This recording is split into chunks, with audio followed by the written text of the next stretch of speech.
Hello, good morning. Sa po magandang umaga muli sa ating lahat. Ito po muli ang inyong kaibigan, ang inyong kapatiran, at ang inyong kasister po. Sister Luz po, muli bumabati sa inyong isang magandang pinagpalang umaga po sa ating lahat. Um, Bago pong lahat, gusto ko magpasalamat muli sa patuloy po na sumusuporta po sa pamamagitan ng pakikinig at pag-share po ng mga messages po na binabahagi po sa um, YouTube channel na ito. Alam niyo po, hindi naman po ito kapareho na ibang mga um, vloggers po at YouTube channel po na ating napapanood po. Pero ito po ay kabahagi po ito ng isang ministry na kung saan po tayo po ay makikinig po ng salita ng Diyos na nagbumula po sa Biblia. Again, huwag po tayong matakot sa Bible. Ang Bible po ay totoo. Ang Bible po ay katotohanan at hindi po tayo ililigaw. So, patuloy lang po tayong nakinig at wala pong masasayang na oras sa atin. Amen. Po tayo po ay manalangin bago tayo magpatuloy. Aming Ama sa langit, maraming salamat po sa umaga na ito. Salamat o Diyos sa panibagong lakas at pinagkuloob mo sa amin. Salamat Panginoon sa panibagong pag-asa ngayong araw na ito. Muli Diyos kami narito upang kami po makapakinig ng mga salita mo na magbibigay po sa amin ng iba yung kalakasan at pag-asa sa buhay. Lord, tulungan mo kami na kami po makapag-focus, Panginoon, at naman nakikita mo sa amin na magiging hadlang sa aming pagkinig. Ito po aming ibinababa sa iyong harapan at kami po nagpapasakop, nagpapakumbaba. Wala po kaming desire kundi ang makapakinig, Panginoon, sa iyo. Salamat o Diyos sa pagkakataong pinagkaloob mo sa amin. Ikaw lamang nawa ang madinig nila, ikaw lamang ang maging sentro, Panginoon, ng oras na ito. Ikaw lamang maparangalan. Maraming salamat po. Ito po ay aming tinataas sa iyo sa pangalan ng Jesus. Amen and amen. Aho. Alam niyo po, nasa kwarto kasi ako. So yan po, ang ating pong pag-uusapan ngayon or ang ating pong topic is about pamahiin. Pamahiin o paniniwala o pwedeng tradisyon po. Ang ating pong mga gagamitin na verses po from the Old Testament, ito pong Leviticus chapter 19 verse 26 and Leviticus chapter 20 verse 23 po. Basahin po natin yung Leviticus chapter 19 verse 26. Sabi po dito, huwag kayong kakain ng anumang may dugo, ni huwag kayong mag-iengkanto, ni huwag maging mapamahiin. Verse 20, chapter 20 to 23 ang Leviticus. At huwag kayong lalakad ayon sa kaugalian ng mga bansang aking palalayasin sa harap ninyo, sapagkat ang lahat ng kasamang ito ay ginawa nila at kaya ko kaya pupuutan. Amen. Nawa Panginoon, bigay ng pangunawa sa atin sa mga salita niya, inihayag niya ngayong oras na ito. Amen. So, nabanggit po dito sa Leviticus 19 verse 26, ang sabi po, huwag kayong kakain ng anumang may dugo, ni huwag kayong mag-eengkanto, ni huwag magpapamahiin. Ano pong ibig sabihin ng huwag kakain ng anumang may dugo? Sa inyo po ba may nakapagsabi ng huwag kayong kumain ng dinuguan? Meron na bang pumana sa inyo nito? O baliwala lang? Okay lang? Alam niyo po, nang bago po ako nakakilala sa Panginoon, ayoko kumain ng dinuguan. Masyado po akong talagang ano ba tawag? Literal na literal talaga na nabasa ko ito, huwag kayong kakain anumang dugo. So, feel ko, pag kumain ako ng dinuguan, nagkakasala ako. Ang tanong po, kung halimbawa isang kriminal talaga, na kumain, na inalok na kumain ng dinuguan, pero hindi siya kumain. Dahil sabi niya, naku, bawal yan eh. Narinig ko, sabi, huwag kakain ng dinuguan kasi dugo yan, bawal yan. Pero, gumawa po siya ng isang krimen. Ano doon ang mas kasalanan? Ano po doon ang mas masama? Ba? Sa maliwanag po, na wala po sa pagkain ang pagbabawal. Po. Alam nyo, actually hindi naman po yung mga pumapasok sa bibig natin ang nagpaparumi sa atin. Po, nagiging makasalanan tayo. Hindi po yung pumapasok kasi yung pumapasok sa bibig natin, maya-maya nilalabas din natin ito eh. Diba? Maya-maya na pag kumulo yun siya, labas na yun. Wala na. Alam niyo po kung ano nakapagpaparumi sa ating sarili, sa ating katawan. Kung ano pinakapagpaparumi. Ito po yung mga lumalabas. Hindi po yung pumapasok, kundi lumalabas po sa ating mga bibig. Galit, pagmumura, ang pagbubulyaw, po, mga masamang plano. Yun po yun eh, yung masamang lumalabas. Dahil yung nakikinig sa atin, it's either na sila ay mapagpala o mapagpala sila o sila ay mawalan ng buhay. Nako, ibig sabihin eh, makasakit ng damdamin ng iba. Po ba? Sa mga sinasabi natin, panlalait, pagkichismis, yung mga lumalabas sa bibig natin, yun ang masama. Hindi yung pumapasok. Kaya alam po ninyo na matutunan ko po at maliwanagan po ako. Ay, kumakain na po ako ng dinuguan. Pero actually, hindi naman po ako mahilig sa dinuguan. Kapag lang po ako ay hinaina ng isang tao, nagbigay ng pagkain, kakainin ko po ito.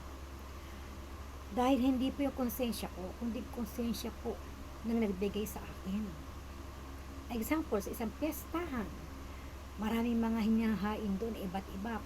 Let's say may naghain ng dinuguan, special dinuguan, may puto. Binigay sa'yo, may bahay, pinta. Kakainin mo ba? O kaya sabihin mo, ay bawal yan. Naku, wag, magkakasala ko. Holier than thou.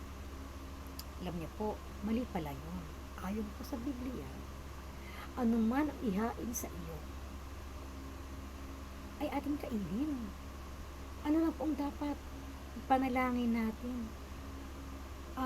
We should give thanks to the Lord. Kapag po tayo kakain, kapasalamat tayo, diba? Tayo namin ng pasasalamat para sa pagkain ating kinain o kakainin, diba? Dahil ang pagkain po, matapos ipagpasalamat sa Panginoon, ito po ay nalinis na. Huwag po yung budhi natin, kundi yung budhi na nagbigay sa atin. Na hindi, dahil sa hindi mo pagkain, sa napakarami mong kinakatuwiran, baka po makakisod pa tayo ng ibang tao. Diba? So, masyado po extreme kung pati ibang tao ay ating sasaktan dahil lang sa pagkain ito. I hope kahit po kaunti ay nag-gets nyo po yung ibig kong sabihin. Po, ito po isa sa mga pamahiin, tradisyon. Po. At sabi nga po sa Leviticus 20:33, huwag kayong lalakad ayon sa kaugalian ng mga bansang aking palalayasin sa harapan ninyo. Ano po bang ibig sabihin nito? Huwag daw tayong lalakad ayon. Kasi huwag tayong huwag nating kuhanin yung gano'n, nating gayahin yung mga ginagawa ng iba na mga gano'ng kaugalian, mga sinauna, mga pamahiin, mga tradisyon. Dahil hindi po ito yung kalugudugo sa Panginoon. Sabi nga niya, palalayasin ko sila sa harapan ninyo. Sabi gano'n. Sapagkat ang lahat ng kasamaang ito, tinawag kong kasamaan, di po ba? Ang lahat ng kaugaliang kasamaang ito ay kanilang ginawa. Kaya ako ay napupuo sa kanila. Sabi po ito ng ating Panginoong Diyos. So, kinapuputan po ng Diyos yung mga gumagawa ng ganito. Yung mga sumusunod sa mga pamahiin at kung ano-ano mga tradisyon, mga paniniwala. Dahil ito po daw ay hindi niya iniutos. Ito ay nagpasalin-salin lamang mula sa ating mga ninuno, ng matitigas ang ulo, at hanggang sa umabot po sa ating generation, sa ating mga lolo, lola, mga magulang, at ngayon po ay nasa atin. At malamang, kapag hindi pa rin po natin naintindihan ang aral nito, baka ipasa pa natin ito down to our mga anak, apo at kaapo-apuhan. Diba? Pero ang sabi ng Panginoon, kaya pupuutan ko ang gumagawa nito. Before, hindi ko to alam, dahil hindi po ako babasa ng Bible.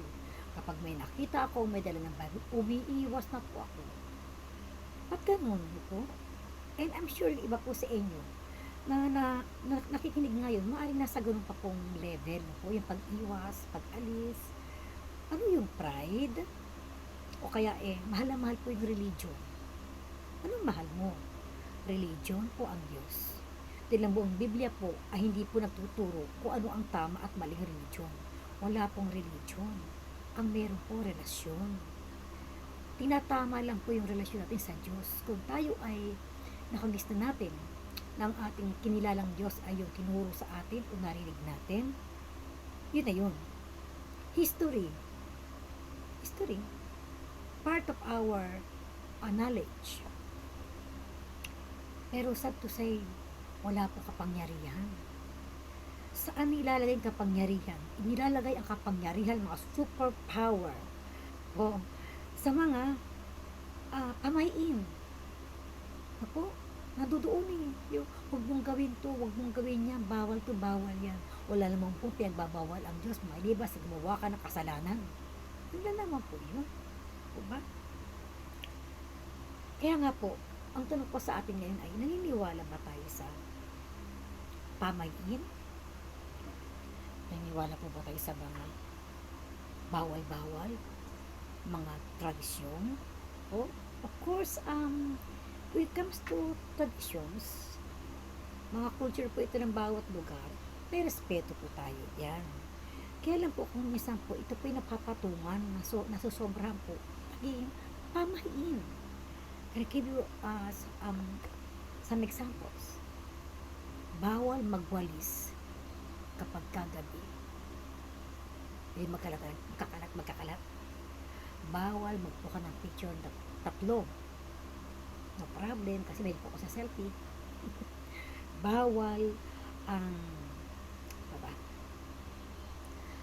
bawal daw ang kapag kumakain dapat ikutin yung pinggan pag aalis. Madidisgrasya. O, marami pa pong iba. O, mga pamahiin yan. O, bawal magpakasal ang magkapatid na nasuog sa isang taon. Ayun, sa po yan. Bawal magkupit ng kuko. Anong gagawin ko? Kung haba-haba na, sa gabi daw. Paano kung sa mong araw may trabaho, gabi lang ang uwi mo at gabi lang ang iyong oras? So, bawal mag-manicure. Bakit po ibang mga parlor bukas po ng gabi, hanggang gabi? Diba? So, alam niyo po, nakilala din natin panahon ng ating mga lola, lolo, diba? Atang, at inang, mga ingkong, ano po ba? Napakarami po nilang pagsaway sa atin. Huwag mong gawin yan. Kapag mahal na araw, kang maliligo, patay ang Diyos. Huwag kang maliligo. Dahil naliligo ng dugo ngayon si Kristo. Siguro kung naisip na ako, nasabi ko sa lola ko, naliligo ng dugo si Kristo. Nasaan po ba siya? Di ba nasa heaven siya? Tapos, pagtatakpan ng mga tuwalya, kumot, lahat ng mga santo, mga ito, pati yung salamin ng aming aparador, may salamin, may mirror po siya. Bawal tumingin doon. Bawal din maligo. Yun nga po, bawal maligo, bawal maglaro, dahil baka pagdado ka, masugata ka, madapa ka, hindi gagaling. Iisip niyo ba yung mga bagay na pinahihinto na yung ating utak, hanggang doon na lang ba tayo? Kung hindi papayag ang ikaw po ay nasa tamang aral, katuruan ng Panginoon, tayo po may kalayaan. Because, ang katotohanan po, the truth shall set you free according to the Bible. Wala lang pong bawal-bawal po.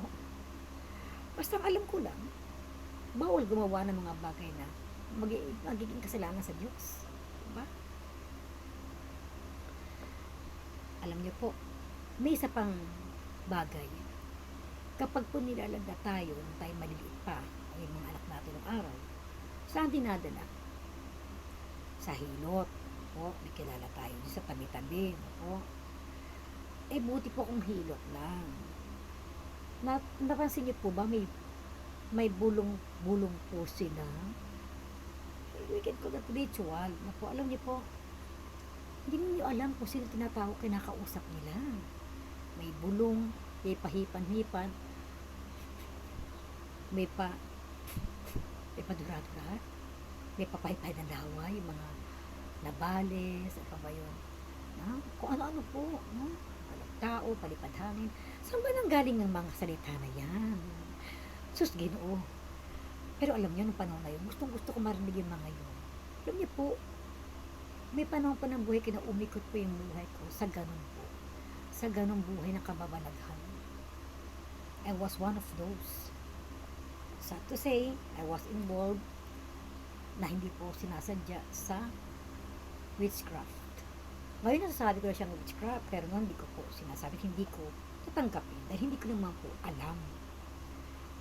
Ang alam ko, ako'y nakakatulong sa mga taong nangangailangan, may mga sakit, ano po, kailangan ng gumaling, magamot, maoperahan, nang wala pong binabayaran kahit singko. Sapat na po ang mag-ali ng bulaklak, ng langis. That's all. At kahit pupilitin pa ako nila ma-interview sa radio, sa TV, hindi ko ako mapayag. Kasi ang katuwiran ko po ay baka mamula yung kapangyarihan. At that time, hindi ko po alam kung ano yung ginagawa ko, kung mali. Ang alam ko nga po ng tama eh. Pero yung puso ko po, wala po akong intensyon na manloko, magkapera, sumikat. It just happened. It just happened that way na nandoon na.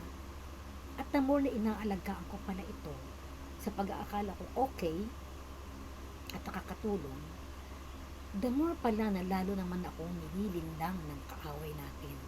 Alam mo sino kaaway? Yung pagandahin natin yung pangalan. Si Taning o Mortal o Satanas. Yan. Kaya nasasabi ko na lahat na iyon ay napaglaruan po ako ng panahon na yun. And isa po ito sa testimony ko. Isa po testimony po ito. Patotoo po ibig sabihin po. Na nangyari pala sa akin yun. Nakakapagpunot ang ngipin na walang anesthesia. Nakakapag-opera ako ng mga bukol gamit ko po ay surgical blade or yung talagang Gillette blade na ordinary. Hiwa. Tukuhan po yung bukol. Po, mga sis sa kung saan parte ng katawan at even po yung mga nakukulang, mga napoposes, mga nangunggay kalahati ng muka, mga humawa yung ilong. Alam niyo po, mahabang kwento yung siguro sa part 2 po nito, ako kwento ko po yung in detail po. No? Pero shortcut ko lang po ngayon dahil doon po tayo pupunto doon sa ating topic na pamayin o paniniwala. Maling paniniwala po. Alam niyo po, sabi ko na, eksperto po ako when it comes to hearsayings sa mga iba't ibang nakagawian, kasanayan natin ayon kay lolo, lola at sa mga matatanda. Dahil lalo na po kung masunurin tayo, no po, kung ano po yung nakita natin ay ating ginagaya, sinusundan. Pero niyo po, napakabuti ng Diyos. Isang katulad ko po, parang kung isipin niyo at kilalanin niyo ko mula noon at nasaksihan ninyo yung mga ginawa ko na yun, hindi niyo isipin na makakalaya pa ako doon. I spent 80% of my life sa ganun po kaparaanan. Kadalasan po, naiimbita po ako sa iba't ibang lugar, probinsya, na po, para po magpalayas ng mga masamang spirito sa kanilang bahay, sa kanilang pamilya. At ang tao po dumadagsa. Makapila po sila. Kahit po sa bahay namin, madilim pa lang po, madaling araw pa lang, nakapila na po ang mga tao sa labas ng bahay. At sila po ay magpapagamot. Mula po sa bata, sa sanggol, hanggang sa pinakamatanda. Kapag naisip ko po ito, siguro kung hindi nyo nga ako masyadong kilala, ay kwentong barbero. Pero isa-isahin po ninyo ang lahat ng kamag-anak ko at mga nakakilala sa akin. Pwede ko nilang ituloy yung kwento ko nito sapagkat ito po ay totoo at mapapatunayan po. Kasabi ko po na ako eksperto dahil ako po ay isa sa mga Espiritista po ako dito sa Angono, Rizal. Kaway-kaway sa mga nakakilala sa akin, na kamag-anak ko yan. Sila man ay nagulat nung sa nagdaan ng mga panahon na hindi kami nakikita hanggang sa ngayon. What God has done to me now. Makalaya po ako doon, nakawala po ako doon. And almost po almost takwil ako na aking magulang ng ibang mga tiyahin dahil hindi nila matanggap na iniwan ko ang tradisyon at ang pamahiin at ako ay nagbagong buhay na ibinigay ng Panginoon Jesus sa akin. Ngayon, yung kalayaan ko at nakawala po ako doon sa pagkakabihag sa akin at pagkakatali sa akin ni Satanas. Alam niyo po, Satanas, ang ating idea sa kanya is pangit, maitim, makadiri, may sungay, may buntot. Nakikita natin sa palabas. Pero hindi po ganun.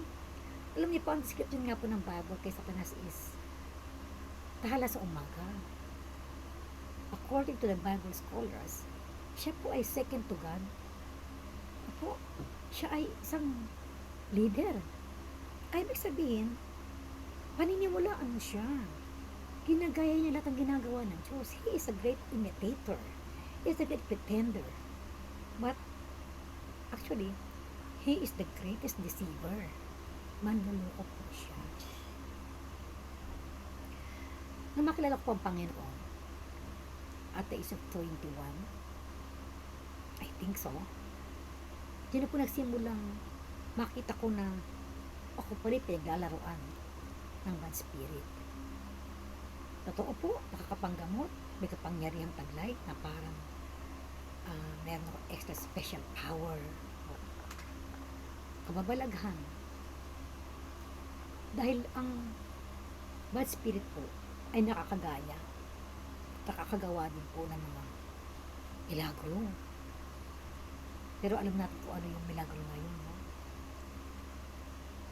At alam din po natin na kinukuha niya yung atensyon ng mga tao.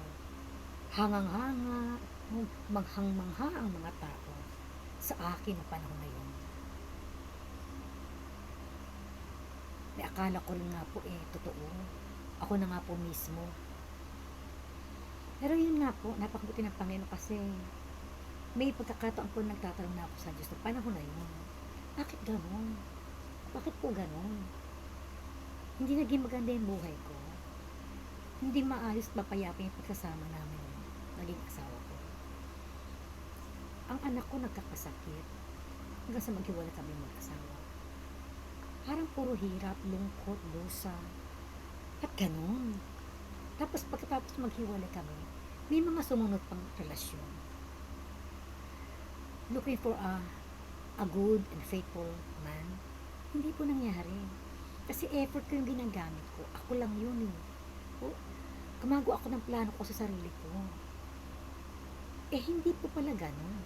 Alam niyo po, nung meron pong pagkakataon na ako pinagtatanong na, alam niyo po, Biblia lang po talaga ang sumagot ng lahat ng katanungan ko. Alam niyo po, nakita ko po yung sarili ko sa Bible. Ako po yung isang taong mahina. Ako po isang taong nagkamali, nagkasala. Ako po yung taong akala okay na ang lahat. Matalino, may talinong taglay, may ganda, may talino. Hindi po sapat. Hindi po sapat yun. Alam niyo po, akala ko po, yun yung mga katangian para maging masaya ka na, okay ka na. May pinag-aralan po ako. Ako po ay tapos ng education. Teacher po ako. May talent po ako. Ako po ay singer. Ano pa bang dapat kong hanapin?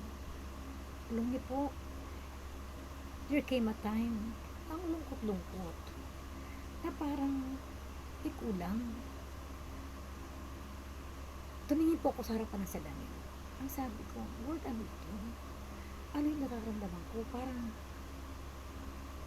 parang may hinahanap ako. Alam niyo po, yung mga sumunod po na pangyayari, history na po ito. Ito po, ikwento na po. Kwento ng buhay ko. So, sabi ko po kanina, I'm gonna tell this message shorter. Kaya po magpa-part 2 po tayo. Pipigilin ko muna yung luha ko po. Dahil tutuloy ko po yung pamahiin. Na nangyari po, inakap ko po itong pamahiin na ito, paniniwala ko sa hindi totoo na aking pinaniwalaan ng panahon na yun. Number 1 po ako sa mapaniwalain. Christmas season po, ay naglalagay po ako ng mga kung anong sabit-sabit dyan, pampaswerte, o kaya yung mga nilalagay sa may pintuan, pampataboy ng masamang espiritu. Alam niyo po kung saan dinadampot yan ng original pinanggalingan nito no po. Maari sa Chinese, sa ibang bansa. Na-adapt na lang po ng mga Pilipino. Ganun na po, pasalin-salin. Tapos sa atin na. Pinaniwalaan natin, sinamba na natin. Po. Alam niyo po ang Diyos, nag-aalis po siya ng mga basura sa buhay natin. Nililinis po niya tayo. Huwag tayo mag-isang payak lang. Payak po. Empty na siya po yung kulang. Na kapag siya po ang nasa buhay natin, pumasok po siya sa puso natin, siya po ang nagpuno niyan, doon pa lang po tayo magiging kompleto. God makes my life complete. Alam niyo po, hindi po ba? Kapag po tayo ay nakarinig ng Word of God, nung ako po ay hindi pa nakakakilala, ang una kong inisip ay mambara. Sige, basahan mo ko ng Bible. Maya-maya, babarahin kita. Maya-maya, may insulto ka sa akin. Ganun po ako eh. Alam niyo po, hindi ako patatalo. Bakit? Gamit ko ang talino ko. Gamit ko yun eh. Sandata ko yun eh. Yun po ang akala ko. Alam niyo po, bumalaga po sa akin yung mga salita ng Diyos na babalik-balik po sa isip ko. Kasi hindi ko naman kinakalaban ko po ang Word of God noon. Pero wala naman ako maipalit, maikatuwiran. Wala po ako maipalit at maikatuwiran. Basta kinakalaban ko lang siya. Yung iba po sa atin ngayon, ganyan. Ayaw ng Word of God, ayaw magbasa ng Bible, ayaw makinig, ayaw makipag-fellowship, ayaw makipag-Bible study. Pero, ano ipinapalit mo kung ayaw mo? May iba ba? O, you're just an empty vessel. Walang laman. Kumukuha na lang tayo ng mga gagawin at kung anong ginagawa natin sa araw-araw. Eh, paano po ngayong panahon ng pandemic? Ano na pong ginagawa natin? Po ba? Ang sabi po ng 2 Corinthians 5:17, New Testament, therefore, if anyone is in Christ, he is or she is a new creation. The old has gone, behold, the new is here. So, maliwanag po yan.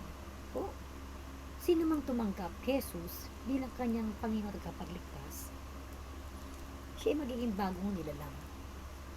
Wala na yung dating lumang pagkatao mo. Tradisyon, ano kang araw, kung mayaman ka, kung ilap ka, kung ano man ka, wala na yung mga ugali na yun, may bisyo ka, wala na po. Yun ay babaguhin ng Diyos para sa'yo. Sabi, behold, the new is here. Ibig sabihin, isa ka ng bagong nilalang ng Panginoon. Kaya nga sinasabi nilang, born again pa kayo. Hindi na naintindihan eh. Saan ang born again? Pinanganak na muli, ibig sabihin, binago ka na muli. Isa ka ng bagong nilalang. Yung lumang pagkatao mo, kung ikaw ay si Pedrong Lasinggero, kung ikaw ay si Petrang Chismosa, kung ikaw man ay si Juanang Basagulera, o Basagulero, o kaya kung ano-ano man po, wala na yun. Does it make sense? Ibig po sabihin, yung lumang pagkatao mo ay nawala na. Kasi nung mag-confess ka kay Jesus, at tinatagpo po siya sa buhay mo bilang iyong Panginoon at sariling tagapagligtas, at ikaw humingi ng tawa sa lahat ng nagawa mong kasalanan, pagkakamali at mga bagay na hindi mo alam na nagawa mong mali, ito po ay nilinisan ng Panginoong Jesus. Tignan po ninyo. Ang sabi po sa Bible, hindi ko po ito sabi. Bible po nagsabi. Ito sabi po sa John, I think. Ayan. Po. Sabi ko dito, nabasa ko sa iyo sa 1 John, unang Juan, chapter 1, verse 9. Kung ipinahayag natin ang ating mga kasalanan, ay tapat at banal ang Diyos na tayo patatawarin sa ating mga kasalanan. Po.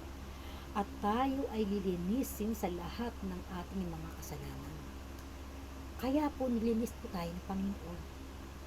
Kapag tayo tumanggap sa Kanya, nilinisin po niya ating pagkatao. Yung luma, yung wasak na sa kasalanan, yung sobrang wasak na sa mga kahinaan at kalungkutan, mga kabiguan, aalisin po niya yun sa isip natin, sa pagkatao natin.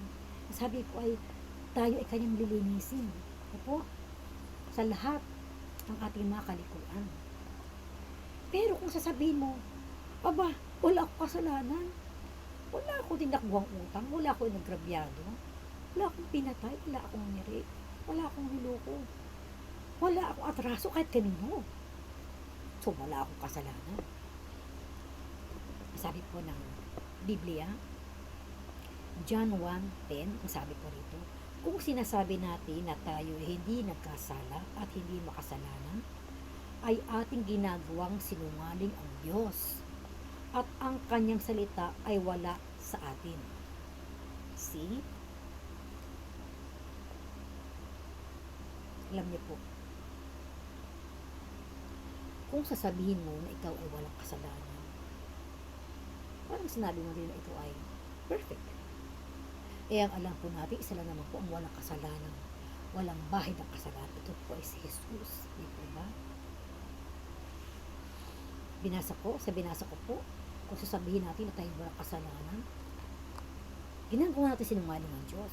Kapag pinilit pa rin natin na sabi na, wala akong kasalanan, kaya hindi ako makikinig sinasabi mo, Bible na yan. Pagkasabi po niya, right now, nagkasala ka na. Yun ang kasalanan. Alam niyo po, wala naman talagang nakaabot, pero wala pong perfecto sa atin. Hindi ko ibig sabihin born again ka na, nakakilala ka na, ikaw ay perfect na. Hindi po ganun. Lahat po tayo makasalanan. Alam niyo po ang sabi ng Romans 3:23 dito po sa Bible. For all have sinned. All. And fall short of the glory of God. Hindi tayo nakaabot. Alam niyo, 10 utos. Kung mga utos siya, wala naman nakasunod po yan eh. Sunod mo, 3, 2, 1. 10 utos siya. Sunod mo ba yan? Ipasundin yan. Kaya tiyak kang magkakasala po tayo. Ito ba?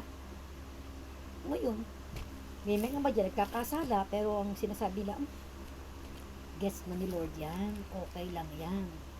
Bakit naman ganun sinasabi, okay lang yan? Paano pa naging okay yun? Sabi mo lang.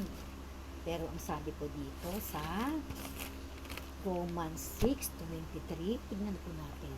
Para po alam po natin lahat, ang sinasabi ko ay hindi po galing sa aking sarili, kung hindi galing po mismo sa Word of God po, dito po sa Bible. Sabi po ito, sa 6:23, kung tayo po ay magpapatuloy sa kasalanan, may makakonsensya, wala na nakakakita. Kita ka ng Diyos. Nakikita ka ng Diyos. Ang sabi po dito, sapagkat ang kabayaran ng kasalanan ay kamatayan. For the wages of sin is death. Naku, death pala. That of what? Subalit, ang kaloob ng Diyos na walang bayad ay buhay. Buhay na walang hanggan kay Kristo Jesus na Panginoon natin. Ano pong ibig sabihin nito?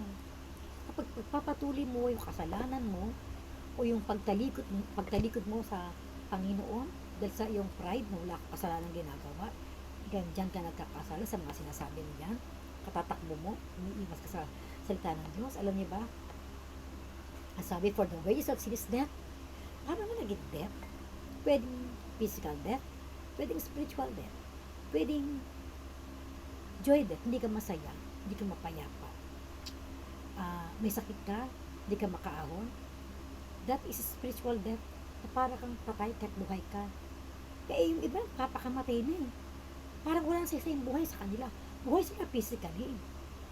Pero wala na pong sense yung buhay nila.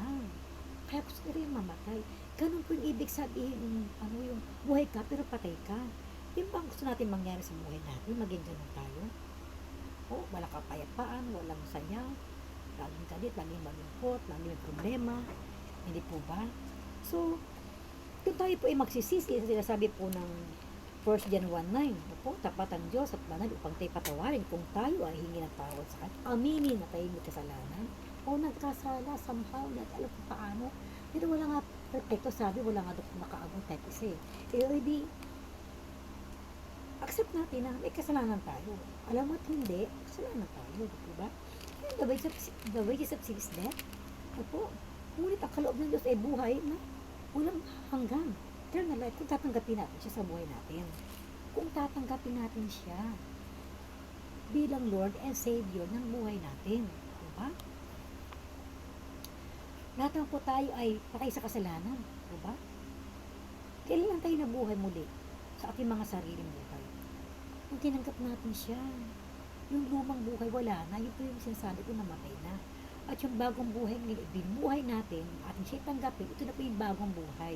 New creation na po, yung ibig sabihin. At pwede po tayong iligtas ng Panginoon sa ganyang sitwasyon. Kung tayo po ay manampalataya. Iba po ang panampalataya sa paniniwala. Tulad po ng ating pinag-uusapan na paniniwala. Bakit po dating sa paniniwala? Sa mga tradisyon, parang mas sinusunod pa natin. Parehas ko po yan. Masyado pong malalim yung alam niyo po, masyadong malalim yung lugar na pinaglaruan ako ni Tanin. Alam niyo, pinaglampalampasuhan akong gano'n. Ginamit niya ako para maraming tao ang ma-deceive sa pamamagitan ko. Ako po yung unang nag-deceive. At marami pong nadamay. Sa kawalang alam ko. Sa salita ng Diyos. Biblical po yan eh. Ang sabi po ng Panginoong Diyos sa Bible, my people will perish because of their lack of knowledge. Ayaw ng Diyos na maging ignorant tayo. Pag-illiterate tayo sa mga salita niya. Dahil ang tendency po ay maligaw tayo ng landas. Di po ba? Wala tayong gabay ng Holy Spirit. Kasi kung may gabay tayo ng Holy Spirit, dapat hindi tayo mapapaniwala ng basta-basta sa mga ganitong mga pamahiin na hindi galing sa Diyos. Dahil wala po ito sa Bible. Ang mga katotohanan po ay nasa Biblia lamang lahat. Kapag wala doon, o nuturo na huwag gawin, huwag ko natin gawin. Doon po, tikom kasi ang Bible namin. O wala kami, o meron isang display lang po sa bayan. At kapag ako ay nakakasalubong ko yung aking mga kaibigan maglang Bible, iwas na iwas po ako. May ayoko siyang pagsalitain, tama na yung hi, bye-bye na, good night. Imagine, ako, na gusto ng Diyos baguhin, gusto ng Diyos tulungan, nalalabing buhay ko, gusto ng Diyos ayusin, gusto ng Diyos na iparang sa akin na siya'y buhay, at hindi lang niya ako nilikha, gusto pa niya ako maging anak. Ang dami po nagsasabi mga tao sa mundo, oy, anak ako ng Diyos, o ikaw lang mga anak ng Diyos, anak din ako ng Diyos, oh, Papa Jesus. Sad to say po, katotohanan po, kasi sinasabi po ng Biblia na ang lahat ng tao hindi anak ng Diyos. Pag-isip, pakatunayan ko naman po sa inyo. Opo.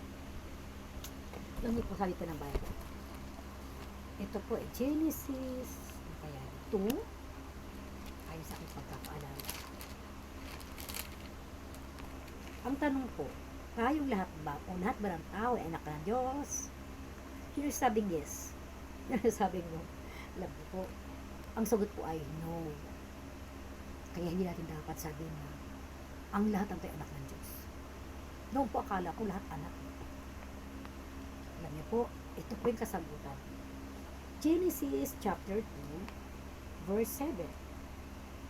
At nilalang ng Panginoong Diyos ang tao sa alabok ng lupa at hiningahan ang kanyang mga butas ng ilong ng hininga ng buhay. At ang tao ay naging kaluluwang may buhay. Maliwanag po. Pansinin po natin. Verse 7. At nilalang ng Panginoong Diyos ang tao mula sa alabok ng lupa. Ano pong sinabi? Nilalang. Nilalang tayo. So we are creation only. We are created by God. Tayo anak. Diba? Ginawa tayo, nilagay mula sa alabok ng lupa. Ako? Sino ba yung anak? Ang anak ko ay isa lang. Yun po si Jesus. O, dito natin sa John 3:16. Bakit po nasabi, isa lang ang anak ng Diyos? Sabi po dito. John 3:16. Kabisado ko naman po, pero hanapin pa rin natin ito po ang sabi dito. Yan. John 3:16 po ang sinasabi po dito. Sapagkat gayon na lamang ang pag-ibig ng Diyos sa sangkatauhan, ibinigay niya ang kanyang nag-iisang anak po, upang ang sino man sa kanya sumampalataya ay huwag mapahamak kung hindi magkaroon ng buhay na walang hanggan. Amen. Ano pong sinabi? Ibinigay niya ang kanyang bugtong na anak, nag-iisang anak. So isa lang anak niya, si Jesus lang, upang ang sinumang maniwala sa kanyang anak o sumampalataya sa kanyang anak na Jesucristo po ay maligtas at magkakaroon ng buhay na walang hanggan kung ikaw ay tatanggap kay Jesus. Yun po yung anak niya, nag-iisa lang eh. Pero pata mga born again, kung kapagsalita, anak ako ng Diyos, I'm a child of God. Totoo po ba yun? Hindi. Alam niyo po, tayo na tayo nilikha lamang. Tayo po ay creation. Isa lang pong anak, Jesus lamang po. Pero kapag tinanggap natin ang kanyang anak sa buhay natin, siya po ay magiging, tayo po ay magiging anak na rin ng Diyos. Tignan po natin. Okay. Diyan pa rin po yun. John 1:12. Ayan, konting balik lang po. Ang sabi po sa John 1:12, sabi po dito, datapwat ang lahat ng sa kanya ay nagsitanggap. Yung kanya si Jesus po ito. Ang lahat ng tumanggap kay Jesus ay pinagkalooban sila ng karapatang maging mga anak ng Diyos. Sa makatuwid bagay ang mga nagsisampalataya sa kanyang pangalan. Pangalan ni Jesus.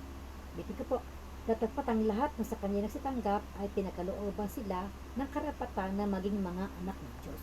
So dito po lang tayo nagiging anak ng Diyos kung ating tatanggapin si Jesus sa puso natin. Ito pa lang, kapag tinanggap mo siya. Ako, karapatan, no?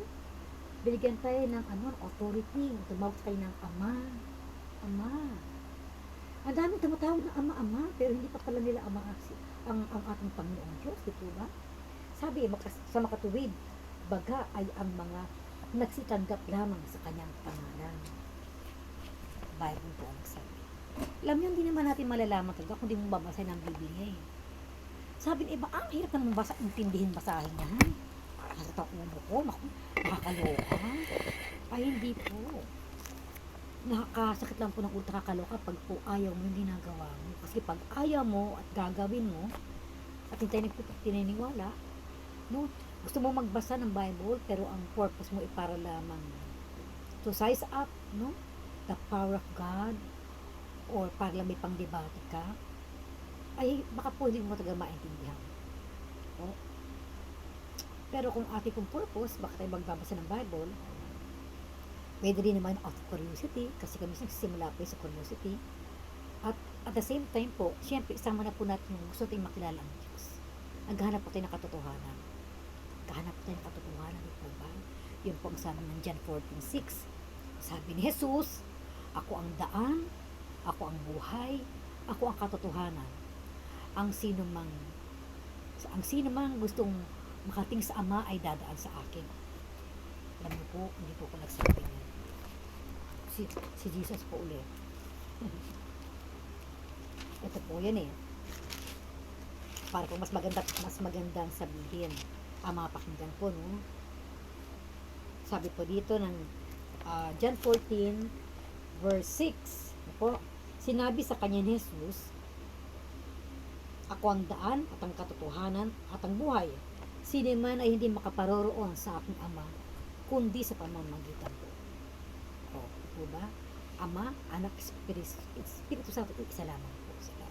Alam niyo po, sabi niya rito, "Ako lamang ang daan," sabi niya ganun. "At sino man ay hindi makaparoroon sa aking Ama, kundi sa pamamagitan ko." Sa kanina po, sa pamamagitan ni Jesus. Kaya nga po, di ba ba, pag nagpipray, in Jesus' name, sa pangalan ni Jesus. Amen. Pero alam niyo po, ako ay nasa aking lumang pagkatao pa, ang dami kong binabanggit. Ako ay napakarami naman talaga mga santo-santa, di po ba? Ang dami kong ginagawa. Paluhod pa ako. Lumalakad ang paluhod, bena, po. Yun po pala yung mga tradisyon na ating nakuha sa mga ibang bansa, sa ibang lahi. Nagpasalin-salin. Ang religion po is actually galing po ito sa yung mga Kastila. Di pa lang po history po ng ng Noli Me Tangere, el filibusterismo. Yan po yung mga Padre Damaso. Marami po tayong na-adapt sa iba't ibang mga lahi na po na kinagista natin, na pinagsama-sama ng ating mga ninuno. At iyon po ang ating na-adapt hanggang tayo ay kagisnan po natin ito. Kaya pagtanong, saan natutunin? Sabi ng lola ko, sabi ng lolo ko. Pero hindi, Panginoon, hindi siya papayag ang ating Panginoon Diyos na hindi mo malaman ang katotohanan. Kung ikaw ay nagsimula ng maghanap, kailangan po maghanap tayo. Ang sabi po ng Biblia, seek and you will find. Ask and you shall receive. Knock and the door will be open for you. Ang humihingi sa Diyos ay binibigyan niya. Ang naghahanap ng katotohanan ay makakatagpo ng katotohanan. Diba? At ang kumakatok ay pinagbubuksan niya ng pintuan. Ganun po kabuti ang Diyos. Doon po natapos ang lahat ng aking mga paniniwala, pamahiin, nerbiyos, takot, na tinalakihan ko yung huwag mong hawakan yan, huwag mong gawin yan, itong gawin mo, bawal yan, may mamamatay, may madidisgrasya, may mamalasin. Di wala pong pinag-iba yan dito sa panahon natin ngayon may pandemic. Bawal ang walang face mask. Bawal ang walang face shield. Dapat mag-alcohol ka. Dapat ito, dapat ganun. Protocol po yun. Pwede natin sundin. For physical health purposes. Pero inahalintulad ko lamang ito doon. Dahil po yung mindsetting po natin is para mas madali tayo sumunod kung tayo itatakutin. Alam niyo ang Diyos, hindi tayo tinatakot. Kundi tayo ay kanyang minamahal at iingatan. Ba't pagka ganun ayaw na ba natin? Kaduda-guda ba? Itong mga praise the Lord na to, itong mga hallelujah. Kung kayo po ay may kadalaan sa mga taong ganun, na inyong nakasalamuhan ng araw, masasabi ko po dyan, sila po ay mga tao lamang. Ano po yung mga tao? Huwag kayong titingin sa kanila. Tumingin po kayo sa Diyos. May kanya-kanya po tayong level na po ng ating kalaguan sa maaari sila ay mga bago pa lang, o kaya ay iba po yung kanilang pamamaraan. Kaya huwag tayong titingin sa kasi po ang tao pa iba-iba. Pero po, kung tayo po ay tatanggap sa ating Panginoon, direkta po. Hindi tayo dapat nangupisal pa sa kapwa-tao, baka machismis pa tayo, dito ba? Dapat talaga ay sa Panginoon, ay wala po kahirap-hirap. Kapag tayo ay nakagawa ng hindi tama, alam niyo po, simple lang po. Lord, patawarin mo ako. Sorry po talaga. Hindi ko po sinasadya. Hindi po ko, patawarin mo po ako. Simple as that. Because God never keep records of wrongs. Agad-agad po yan. Deleted. Wala na. Hanggang sa masanay po tayo na tayo po ay kinukonvict ng Holy Spirit na mali ang ginawa mo. So, hingi tayo ng forgiveness kay Lord. Training po ito. Hanggang sa lumuluod yung kalooban natin, na po, hindi tayo nakagawa ng mga mali. Mag-fail man tayo, hindi tayo natawad. Wala pang perfect. Ang Panginoon po ay nagpapatawad sa atin. Hindi lang po 7 times, 7 times, 777, 7,000. Walang katapos sa kapatawaran. Alam niyo po, I'm speaking of myself. Documented po yung buhay ko. Documented po. Kaya po, ang sabi po ng Exodus, sa Bible, Exodus 20, verse 5, you shall not bow down to them, for I, the Lord, your God, punishing the children for the sin of the parents to the third and fourth generation of those who hate me. So, pinamumuhian po pala ng Panginoong Diyos po ang mga sumasamba sa mga Diyos-Diyosan. O, kayo na po, nabasa ko po to. Ito po ay nasa 10 utos na po. Ang dami, 10 utos na po. Pero sa dami niya at nasa panahon na patong Jesus, ito po naging dalawa na lamang. Yung pong 10 ay na-compress po sa 2 utos. Pero nandun na po lahat yun. Una po, ibigin mo ang Panginoong Diyos ng buong puso, buong isip at buong lakas mo. At ang pangalawa po ay, mahalin mo yung kapwa, tulad ng pagmamahal mo sa iyong sarili. Sa 2 utos po nito, ay nasunod na po natin yung 10. Oh? Basahin ko po sa inyo Exodo 20, chapter 20, 10 utos po ito. Pero babasahin ko lang po yung pinupunto ko po sa message natin, sa topic ko natin.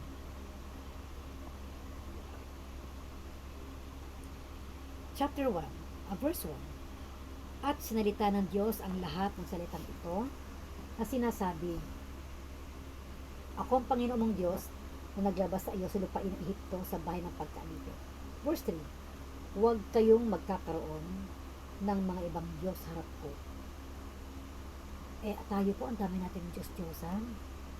Alam niyo po, nasa Japan ako, umu-order pa ako ng mga Diyos-Diyosan mula sa Pilipinas. At kamo siya pang mahal. Magandang klase po, Pyrex pa. O, mga crucifix. Kung ano-ano po. Verse 2, ako ang Panginoon mong Diyos na naglabas sa iyo. Verse 3, huwag kang magkakaroon ng ibang mga Diyos sa harapan ko. 4, verse 4, huwag kang gagawa para sa iyo ng larawang inanyuan o ng kawangis man ng anumang anyong nasa itaas, sa itaas sa langit, o sa ibaba sa lupa, o nasa tubig sa ilalim ng lupa. Verse 5, huwag mong yuyukuan sila, huwag mong sasambahin, o paglilingkuran sila, sapagkat ako ang Panginoon mong Diyos, ay Diyos na mapanibukuin, na aking dinadalaw ang katampalasan ng mga magulang sa mga anak, hanggang sa ika-4 na sali ng lahi ng mga napupuot sa akin. At pinakikitaan ko ng kaawaan ang libu-libong umiibig sa akin at tumutupad ng aking mga utos. So, ano po ito? Medyo mahaba, 10 po, pero yun lamang po yung aking binasa na po. So, po ano po yung punto? Verse 5, huwag kang yuyuko, huwag mong yuyukuran sila o paglingkuran naman sila. So, hindi ko na pinaglilingkuran eh. Pero yung pong ginagawa ko po noon, kapag dumadaan po ako sa simbahan, yumuyuko ako. Sabi, huwag yuyukuran, di ba? Huwag yuyukuran. Huwag mong yuyukuran sila. Yung pong sabi na sulit sa Bible. Hindi lang po yuyukuran, mahalikan ko pa. Hinihimod-himod ko pa ng panyo. Diba? Pinupunasan. At ipinapasan sa balikat. Di po ba? Ipiniprosesyon. Saan po bayari yun? Di po ba sa bato? Paano po naging maganda siya? Makinis, maganda. Dahil sa artist o sa panday. Ano po, sa magpapanday na gumawa nito. Alam niyo po yun? Ang sabi ko rito huwag kang gagawa para sa iyo ng larawang inanyuan ng kawangis man ng anumang anyong nasa itaas ng langit o nasa ibabaw ng lupa. Di po ba mukhang tao ito? May ilong, may bibig, diba? May paa. Isa pa po. Natapos na po tayo. Isaiah po. Isaiah 44 po. Ito po tungkol po ito sa isang magpapanday. Siya po yung mga gumagawa ng mga ributo po, ng mga ributong yari sa kahoy, Po, matitibay yari sa kahoy po, ano? Sabi po dito, ang panday ay gumagawa ng palakol at gumagawa sa mga baga at inanyuan niya o sa pamamagitan ng makapamukpok, no? Ginagawa niya o malakas sa kanyang bisig, no? At ang gumagawa pa ito yung tao na nagugutom, nauuhaw, no? At syempre, pag uhaw siya, inom siya ng tubig, pata siya, papahinga siya, kasi tao po tao lang po ang gumagawa, no po, no? At sinsukat po niya yung kung gaano kalaki yung gagawin niyang santo, rebulto. Nag-unat ang luwagi ng isang pising panukat, kanyang tinatandaan ng lapis, kanyang inaanyuan sa mga pamamagitan ng katam, no po, at kanyang tinatandaan ng mga kompas at inaanyuan ng ayon sa anyo ng tao, ayon sa kagandahan ng tao, upang tumahan sa bahay. Hindi po bang ating mga santo, nakalagay po yan sa bahay natin, sa altar, po ba? So, paano nangyari ito? Verse 14, pumuputol siya sa ganang kanya ng kahoy na cedro at kumukuha ng puno ng roble at ng insili. Ito po yung mga uod ng kahoy na ginagamit na po. At pinatitibay sa ganang kanyang sarili ang isa sa gitna ng mga punong kahoy sa gubat. Ito po. Siya ay nagtatanim ng puno ng abeto at ay kinakandili ng puno. So, talaga nag-aalaga siya ng punong kahoy, ng puno, at pag malaki na po, maayos na, pwede nang sibakin at guhitan, gawing korting tao, na po, rebulto, santo, ito na po yun. Po. Verse 15, kung magkagayo, ilalaan sa tao upang ipanggatong. Yung puno na ito ng cedro troble, no po, anumang ulo ng kahoy ito, katapos niyang putulin, yung pong gumawa siya ng hugis tao na pwedeng ilagay sa bahay sa altar, no po. Yung natirang mga kahoy ay gagamitin naman niya sa panggatong, no po. Kumukuha siya nito at nagpapainit, no po. Pinaliliyaban niya ito at ipinangluluto ng kanyang pagkain o tinapay. Kanyang ginagawa at kalahating natira ginawa niyang Diyos. So, isang mahabang kahoy siguro siya, punong kahoy, hinat sa gitna, o kalahati, pinanggatong natirang kahoy ay kinortihan niya na parang tao, parang Diyos na magandang mukha, at ito ay binenta o inilagay sa bahay at naging altar at dinadasalan. Nakuha niyo po? Po? Ito ay kanyang ginawang isang Diyos at sinasamba. Ginagawa niyang larawang inanyuan at dito siya nagpapatira pa. Isang kahoy na galing sa puno. Okay? Verse 16, kanyang ginagatong ang bahagi nito sa apoy. O, ang bahagi nito ay ikinain niya ng karne. Siya nag-ihaw dito at nabusog. Nagpainit at nagsabi, ako'y naiinitan, aking nakita ang apoy. At ang labis nito ay ginawa niyang Diyos sa makatuwid bagay, kanyang larawang inanyuan, na kanyang pinagpapatirapan at sinasamba at dinadalanginan at nagsasabi, iligtas mo ako sapagkat ikaw ay aking Diyos.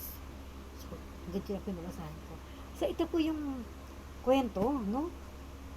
Sibaka ng puno, kahoy, hinati mo sa gitna, yung isa, ginamit mo yung skills mo, maging kwartong tao, pinaganda mo, kawangis ng tao, po, at ginawa mo siyang Diyos na ilalagay sa bahay mo upang dasalan at pag magpapatira pa ka dito, sambahin dito sa kahoy na ito.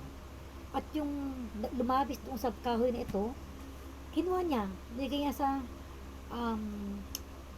pagluluto, ginamit niya sa pagluluto, pinagbaga niya, at siya nagluto ng karne, nagpalabot siya ng karne, pag ginawa niyang lutuan. So, kabahagi ba ng Diyos ba yung niluto niya? Kasi kahoy din yun eh. Hindi po ba? Nakuha niyo po yun? Nakuha niyo po ba yun?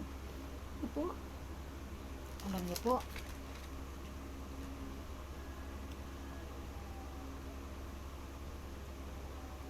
Masabi po dito, sa verse 20, siya'y kumain ng abo, iniligaw siya ng nadayang puso, ito po yung panday ha, at hindi niya mailigtas ang kanyang kaluluwa.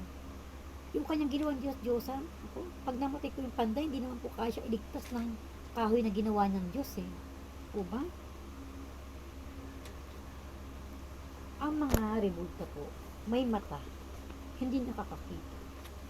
May bibig, hindi nakapagsasalita. Walang emosyon. Sapagkat ang lahat ito ay gawa ng kamay ng tao. Sorry po sa mga nasaktan, pero ito po yung karanasan ko. At aking ito po yung faith ko. Dati, doon ako sa paniniwala. Lahat po yung paniniwala ako yung dati. Wala ko pinapakinggan. Pero, sa biyaya ng Panginoon, nagliwanag po aking isip. At ako ay magdesisyon na sumampalatay at sumunod paunti-unti. Nagkaroon po ako ng interest na mag-search kasi po, sabi naman ng Bible, saliksikin ninyo katotohanan. So, hindi naman tayo robot. Binigyan tayo ng Diyos ang free will. Sumbang maniwala, ay maniwala. Sabi nga, ang naghahanap ay makakakita. So, maghanap ka. You can challenge the Lord. At makikita mo katotohanan. Pero hindi po nagsisinungaling ang Diyos. Hindi po siya tao upang magsinungaling. At ako, ano ang mapapala ko kung mag-aaksaya ako ng panahon na ikwento pa sa inyo to? Po ba? Dahil po, ang sabi po ng salita ng Diyos sa Bible, meron pong sinasabing Great Commission ng tao sa Diyos po, na ipahayag ang kanyang ebanghelyo ng kaligtasan. Ito po yung kaligtasan na dapat namin ipahayag. Ako alam niyo po ba? Sige po, gusto ko kasi lahat na sinasabi ko ay makita ninyo na hindi po galing sa akin. Ito po ay galing sa Biblia, na sana po ay huwag niyong katakutan. Kung hindi, magkaroon po kayo ng lakas ng loob po ito ibuklatin at basahin. Diba? Ang sabi po dito sa Marcos. Yan, sa Marcos po tayo. Ayan. Lumagpas. Ang sabi po dito, para po maintindihan po natin bakit kami meron po kaming burden, meron po kaming kabigatan na ibahagi ito. Hindi po upang magparami ng miyembro. Bakit naman? Paparami ng miyembro? Ano ba yan? Hindi po ganun. Ano po miyembro yung mga pinagsasabi nila? Hindi po ganun. Meron po tayong tinatawag na Great Commission po. May Great Commission po ang bawat Kristiyano. Ang sabi po sa Matthew, chapter 28, ito pang sabi dito. Sa 28 verse 19, dahil dito ay magsiyaon kayo at gawin ninyong mga alagad ang lahat ng mga bansa na sila'y inyong bautismuhan sa pangalan ng Ama, Anak, at ng Espiritu Santo. At ituro ninyo sa kanila na kanilang ganapin ang lahat ng mga bagay na iniuutos ko sa inyo. At narito, ako'y sumasa inyong palagi hanggang sa katapusan ng sanlibutan. Ito po yung Great Commission natin. Na once na po tayo ay nakakilala sa totoong Diyos, sa Diyos na buhay, po, sumunod po, ito po yung ating susundin, yung Great Commission po na binigay sa atin, na let us proclaim, no? In the name of the Father, the Son, and the Holy Spirit. I-proclaim po natin sa buong lugar, sa buong pupuntahan natin, sa lahat ng lugar ng Arimaka, sa Lamuha po, no? Na ipakilala po natin sa kanila na po ang tunay at totoong Diyos na buhay. Yung kaligtasan po na sinasabi sa John 3:16 po, na ang sino mang tumanggap kay Jesus bilang kanyang Panginoon at sariling tagapagligtas ay hindi na po mapapahamak sa apoy ng impyerno, kundi siya po ay magkakaroon ng buhay na walang hanggan. Amen. Alam niyo po, ba't nga po ba tayo nagmamatigas? Siguro kung makapagsasalita lang mga patay na hindi nakatanggap, kung lang. Sabihin nila sa mga kamag-anak nila, tumanggap na kayo. Kasi dito ko nagdudusa ako dito. Nandito ko sa Hades. Wala pong word na purgatory sa Bible. Hindi po totoo ang purgatory. Ang mga tao po kapag ka namatay, ayan, hindi po talagang patay. Kala niyo patay na talaga. Alam niyo po, ang mga taong kumilala at nakilala at sumunod sa Diyos na buhay, kapag po sila ay nawala sa mundo physically, sila po ay umuwi na sa ating Panginoon, pumikit dito, at pagdilat, nasa heaven na po sila, kasama ng Panginoon at inaalin po doon. Sila po yung mga tumanggap na pag-akit po nila, ang Panginoon po ay tinanggap sila kaagad. Diba ba? Ngunit, ang mga tao na nagmatigas ng katuwiran, ang daming katuwiran, na naku, yung mga religion na yan, yung mga burn again na yan, ayaw, dahil ano, malakas pa sila, kaya pa nila, mga tuwiran, magsalita. Eh, meron nga pong natulog lang, hindi nagising. Yun po yung sad part na hindi sila tumanggap. Kapag po sila ay biglang hindi na nagising, pagdilat nila dun sa kabilang buhay, wala po sila sa piling ng Diyos. Kasi hindi naman nila tinanggap eh. Po ba? Para lang pong ganito. Alam niyo po nung araw, uso kasi yung mga passes. May ganun pa ba ngayon sa sine? Mga palabas, mga concert. Kapag binigyan ka, tinanggap mo, makakapasok ka na roon ng libre. O, pasok. Welcome. Kasi meron ka eh. Ba? Meron kang passes. Pero yung mga binigyan, inalok, ayoko manood ng wala ko pa sa ganyan, wala akong busy ako. Ayoko, paniniwala sa ganyan, ganyan. So, wala. Yung time na nagbukas na po yung palabas, na po, yung sinihan, o ano man yung concert man yan, tapos hindi na nakaibigan na merong ticket. Hindi siya pwede madala, katilahin siya. Kasi, individual po yun eh, so wala. At ikaw, nagbagong isip mo, gusto mo na, nalungkot ka na, gusto mo na pumunta roon, doon sa palabas, hindi ka papasok, haharangin ka, sabi niya sa'yo, nasa ng ticket mo, nasa ng passes mo, hindi ka makakapasok, sorry po, alis. A very simple and practical illustration po. Yun na isip ko ngayon. Ganun lang po yun eh.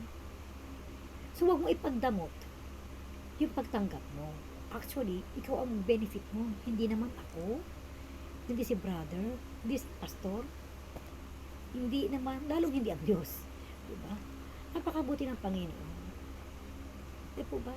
Binigay niya kayo nag-iisang anak. Ang sabi, ang sino man tumanggap sa aking anak bilang kanyang Panginoon, tagapagligtas, ay hindi na mapapahamak sa apoy ng impyerno, kundi siya ay bibigay ng buhay na walang hanggan. Alam niyo po, ang tawag po ito salvation. At yung lamang po ang punto na mga nag-share sa inyo ng Word of God. Kasi hindi rin, wala naman po kayo mapapala. Ang mapapala lang po namin talaga dyan is, we give glory to God. At saka syempre po, hindi rin po namin kayang suluhin yung saya, yung kapayapaan, na hindi may paliwanag na meron po kami. Kaya nga po, ang mga naboborn again po, ang mga nakakakila sa Panginoon, na po, nagkakaroon po ng bagong pamilya.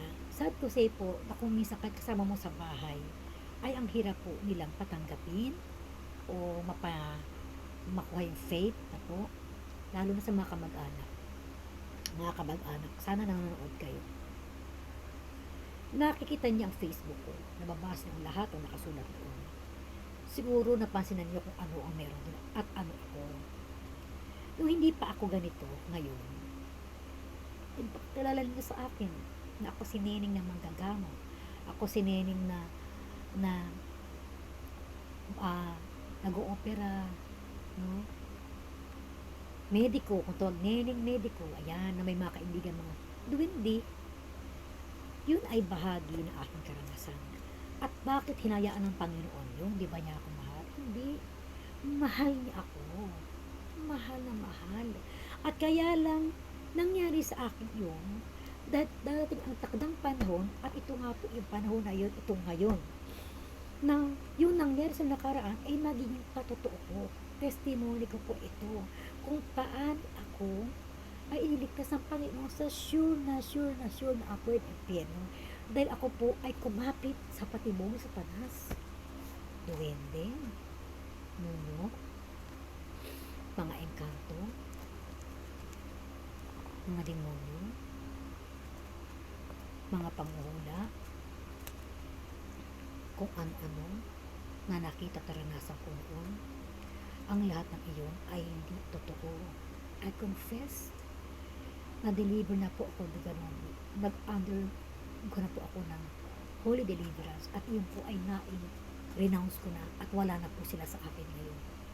Hindi na nila ako kayang um, hawakan, hindi nila ako kayang linlangin, sapagkat ang lumang pagkatao ni Neneng Medico noon ay wala na ngayon. Malinaw po ba yun? At kaya naman inaabot kong pilit ang aking mga kaibigan, ang aking mga pinsan, ang aking mga mahal sa buhay, ay upang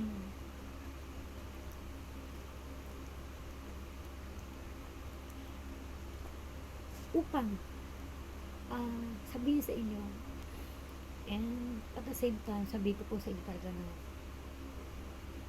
hindi ko po ginusto magkaganon. Ito po naging bahagi ng buhay ko nung panahon ako po may kahinaan, ako po ay napailalim sa mga pamahiin, mga tradisyon, sa mga kababalaghan. In-enjoy ko po yun. Enjoy ko po yun. Akala ko tama, akala ko nakakatulong ako. Alam niyo po, config ng Diyos sa aking puso ko.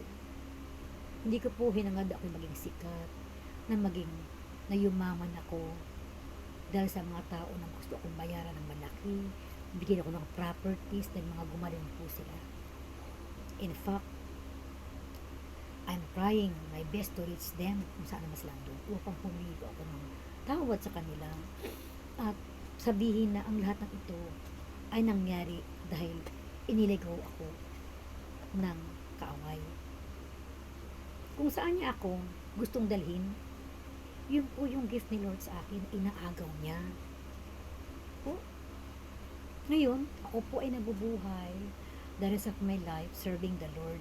Ito po ang kaya kong ibigay sa Panginoon, ang abutin po ang bawat isa, kilala ko man o hindi, lalo na po sa mga mahal ko sa buhay, na liwanagin kung ano yung nangyari na yun, at sana mabura na rin po sa isipan ninyo. Kung ano man po yun, ito po ay hindi ko ginusto at hindi ko po alam, at wala pong intensyon o panluloko. Ako po yung kauna-unahang nilinlang ng kaaway. Kailangan po sumampalataya po tayo sa ating Panginoong Jesus.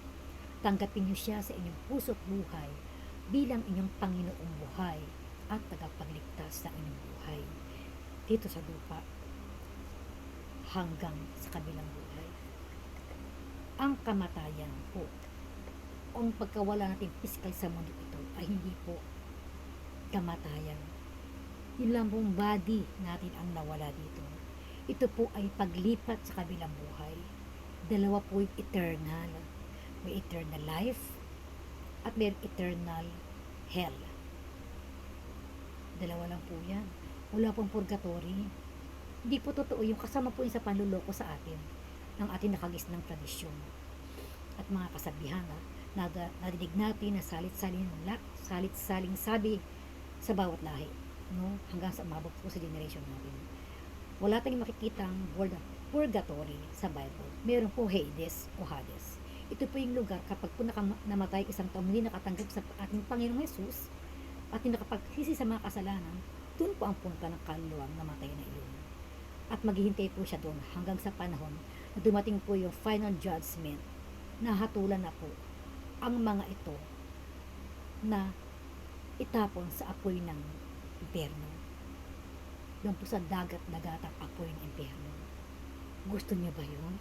Kapag po naaalala ko yun, at naaalala ko po kayong lahat, lalo na kayong mga kamag-anak ko, lalo na po yung mga nakasama ko noon sa aking mga ritual, alam niya po, umiiyak po ako.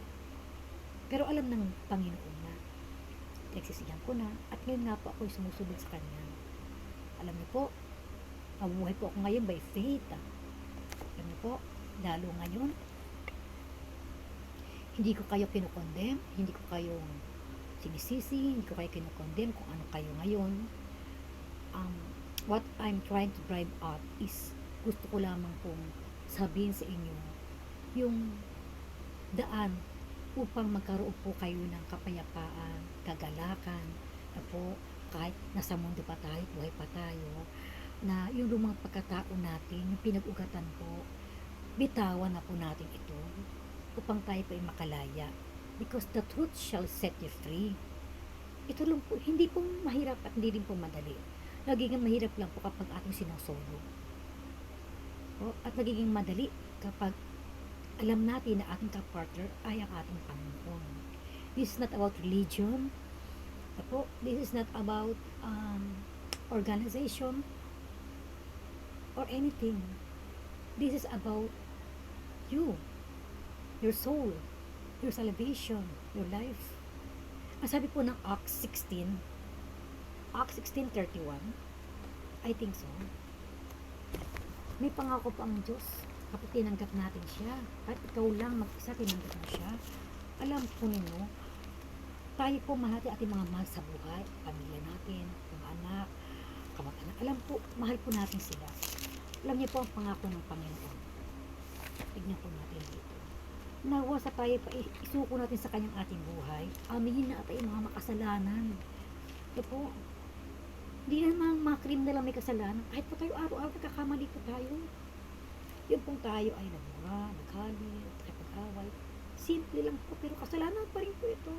Maliit man o malaki, kasalanan. Kapag nag-umit ka ng piso, sa wallet ang hindi naman sa iyo, at nag-umit ka ng 1,000, pareho po kasalanan mo.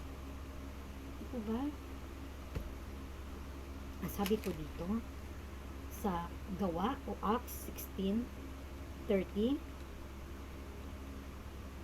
at sila'y inilabas at sinabi, mga Ginoo, ano ang kinakailangan kong gawin upang ako ay maligtas? Salvation po ito, pinag-uusapan. Salvation of your soul. Salvation from the fires of hell. Apo? Salvation po ito. At ang sinagot po ay, at kanilang sabi, manampalataya ka sa Panginoong Jesus at maliligtas ka. Ikaw at ang iyong sambayan. Ito po yung pangako. Believe in the Lord Jesus Christ and you will be saved. You and your family shall be saved. Minsan, sabay-sabay po yun eh. Minsan naman, una-una ang salvation. Pero isa po ang tiyak, may pangako ang Diyos. Kapag tinanggap mo siya, ikaw po ay maligtas. Ikaw at ang iyong buong sambahayan. Kaya yung pong ating pinag-usapan, yung paniniwala, pamahiin, tradisyon, ito po ay ating iwaglit. Ito po ay panangako. Ito po ay hindi po totoo. Ito po, yung mga panghuhula, mga horoscope, wala po lahat yan. Anything po na hindi nakasulat sa Bible ay hindi totoo. Inilalayo lang po tayo ito sa ating pananampalataya sa Panginoon. At paano malalaman kung totoo o hindi yung mga ginagawa mo sa ngayon? Di magbasa ka ng Bible po. Alam po ninyo, Deuteronomy 4 verse 19. Alam niyo po, ano ba nakasulat doon? Bahayin po natin. Last verse po, bago tayo matapos. Deuteronomy, medyo may sabihin ano. Chapter 4, verse 19. Ito po ang sabi dito.